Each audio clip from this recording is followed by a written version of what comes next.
Hello दोस्तों, कैसे हो आप लोग। एसएससी का नोटिफिकेशन आ चुका है फिजिकल के लिए, पीईटी, पीएसटी और डीएमई।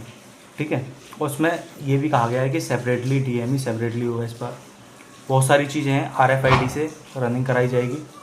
तो बहुत सारे भाई लोग हैं पूछ रहे हैं कि भाई ये फेक है या रियल है।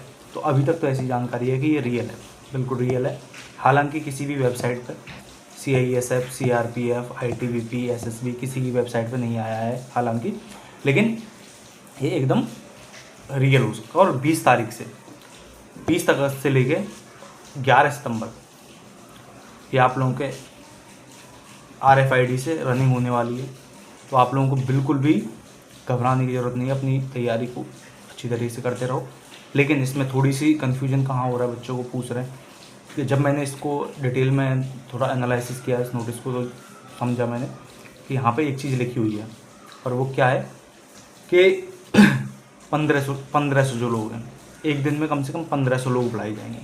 भाई मैंने जब ITBP का, इसी साल मैंने ITBP का जब रनिंग की थी मैंने 80 के लिए, एनिमल ट्रांसपोर्ट के लिए, तो 1600 मीटर रनिंग थी।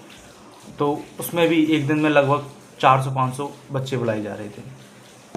फिर सिर्फ रनिंग थी उसमें, और कुछ नहीं था, ना कोई मेडिकल था, सिर्फ रनिंग थी।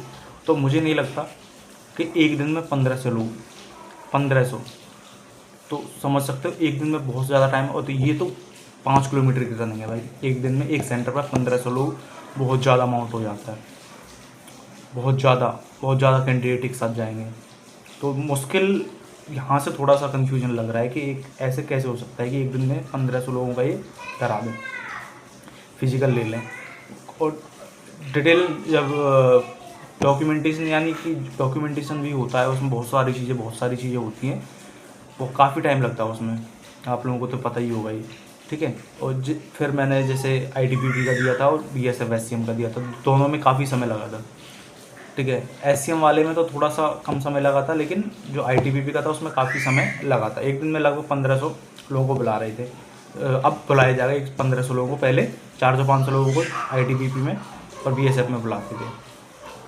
RFID से मुझे नहीं लगता कि एक दिन में 1500 लोगों का हो पाएगा। बाकी क्या होगा क्या नहीं होगा वो सारी चीज़ें, लेकिन अब हम क्या करें, संभावना क्या है। जो मेरा जो ITBP का हुआ था वो बरेली में हुआ था, तो एक दिन पहले आप लोगों को भी ऐसा ही करना है। एक दिन पहले आप लोगों को पहुंच जाना है वहाँ, अपने जो भी डॉक्यूमेंट हैं, जो सारी प्रोसीजर है उसको कंप्लीट करके एक दिन पहले पहुंच जाना है।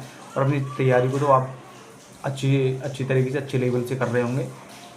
ऐसे ही जब मेरा BSF SCM का हल्द्वानी में हुआ था उत्तराखंड में, तो मैं एक दिन पहले ही वहाँ पे भी गया था। वहाँ पे तो दूर था, तो थोड़ा 2 दिन पहले मैं निकला था, तो उस वजह से मैं एक दिन पहले पहुँच पाया था।